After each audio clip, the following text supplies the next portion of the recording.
Welcome back for episode 14 of the Blacksburg Buzz. I'm your host, Kyle Bean, and just wow. Hokies basketball was incredible last night against UVA. One of the biggest wins ever in the all time series. Hokies take the game by 34 points. They grab a half point in the Commonwealth Clash standings. UVA currently leads 5.5 to 3 at the moment. Just an outstanding game for Tech all around. They really did it all in a way that we haven't really seen them play this year.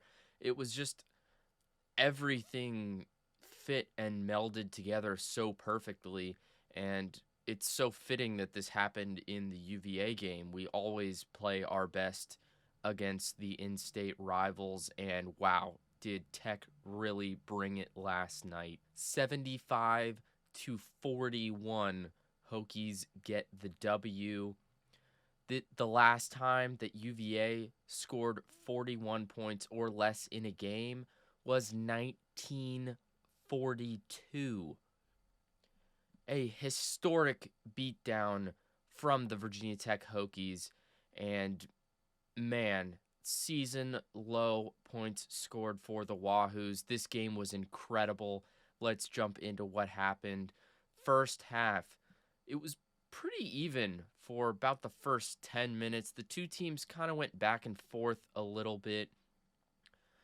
Several players on each of the two squads were scoring buckets. There was no one really leading the charge at this point. It was, a bucket from Kidd, a bucket from Poteet, a bucket from Barron. And for the Cavaliers, you had, I think, one from McNeely, one from Beekman. You had one from Minor. It was just really everyone was scoring a bucket at this point in the game. Virginia Tech was on top for most of it. UVA did grab a lead just briefly for 16 seconds. They had a 1-point lead while the teams were going back and forth. I believe the score was 8-7 at that point. So still pretty early on in the matchup. There was plenty scoring left to go around for the Hokies.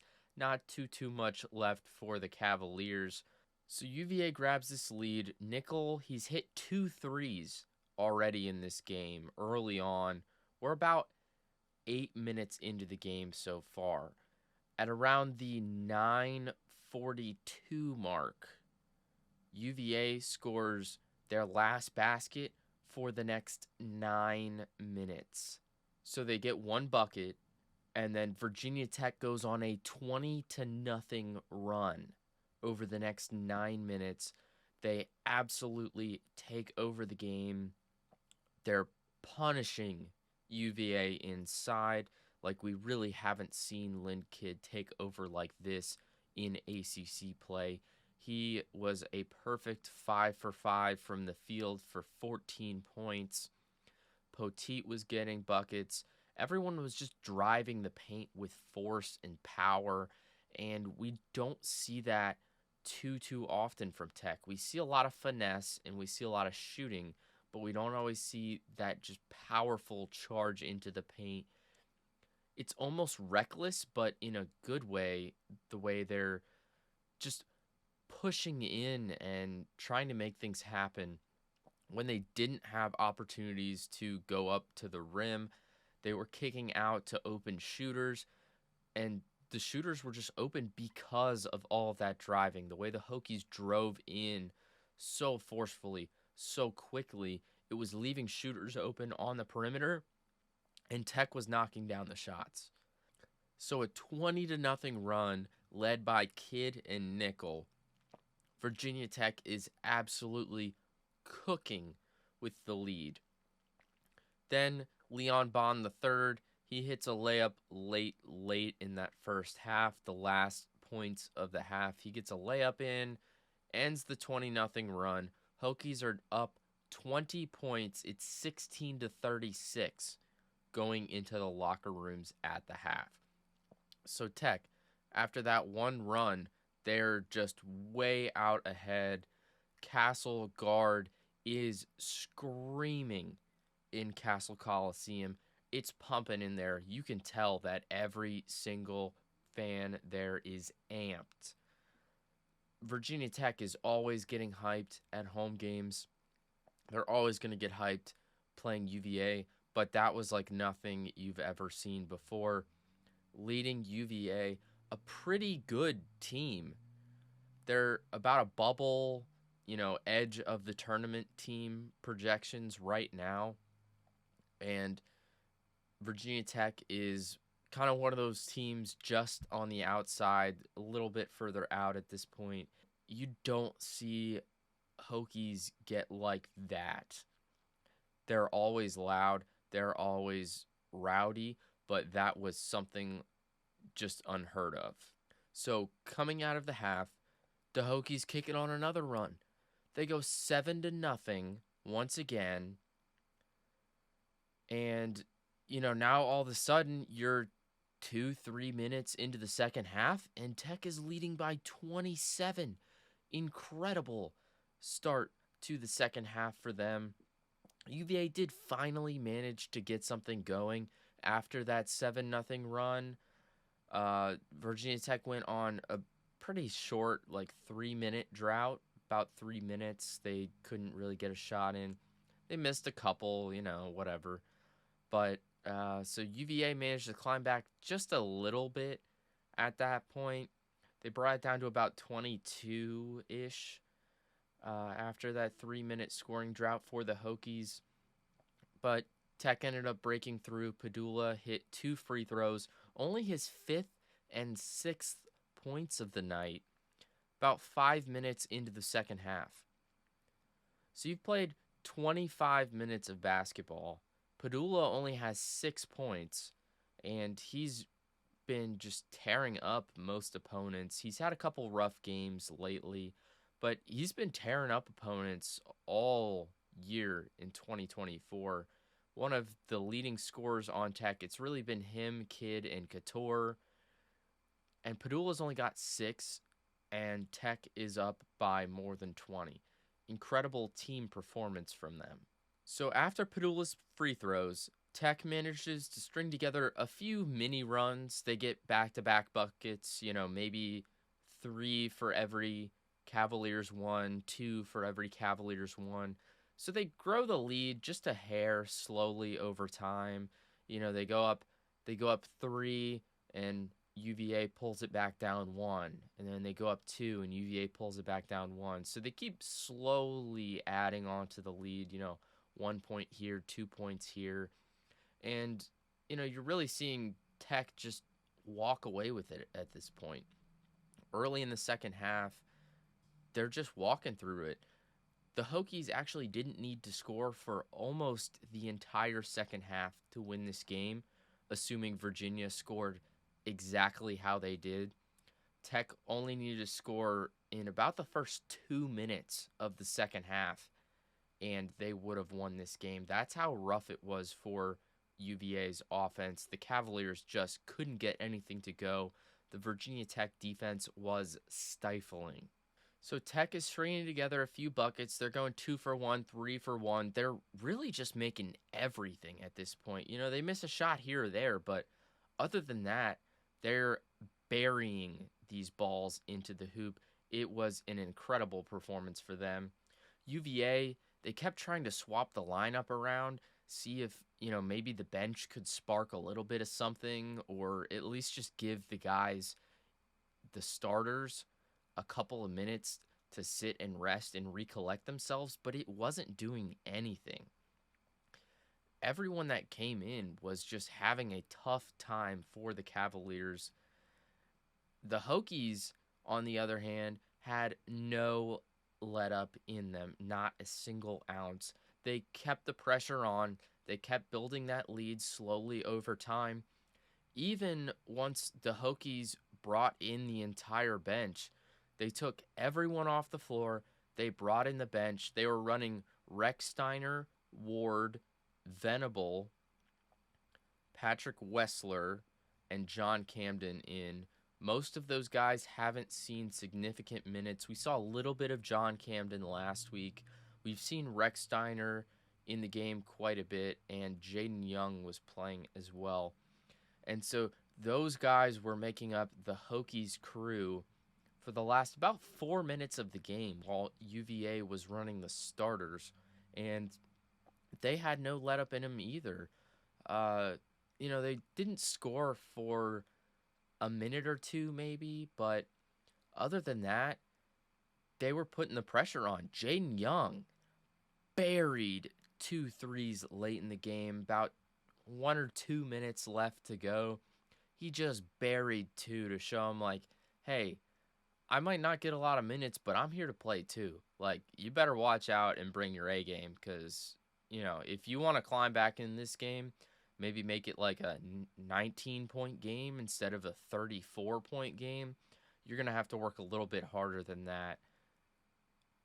And he just cooked those two in. Great shots. The first one right in front of the Hokies bench, just electrifying everyone. They were amped up. Last couple seconds of the game, a Cavaliers player kind of drove the baseline on the right side, and Patrick Wessler just swatted him with 4 seconds left. He said, hey, I know it's garbage time, but, not on my watch. Swatted him. UVA got the rebound. They put up a last-second shot. It was short, went off the front edge of the rim. Hokies took the dub by 34 points, 75-41. Incredible, incredible day for them. UVA, like I said, they just had a rough time shooting 33% from the field, 17% from three. They were 71% from the free throw line, making 5 of 7. Not a lot of fouls, not a lot of foul shots in this one. They only made 17 field goals out of 52 attempts. Rough day. 2 for 12 in threes. The Tech defense was just so active and disruptive. It was incredible what they were able to manage against a pretty good Cavaliers team. They've been in about the 40s or 50s of the KenPom and net rankings this year. They have a really good record. They're over 20 wins right now. But, man, did it not show at all on Monday night. Hokies, on the other hand, 51% from the field, 35% from three, and they shot 77% from the line. They buried 27 out of 53 attempts, so they only took one more shot, and they made 10 more of them.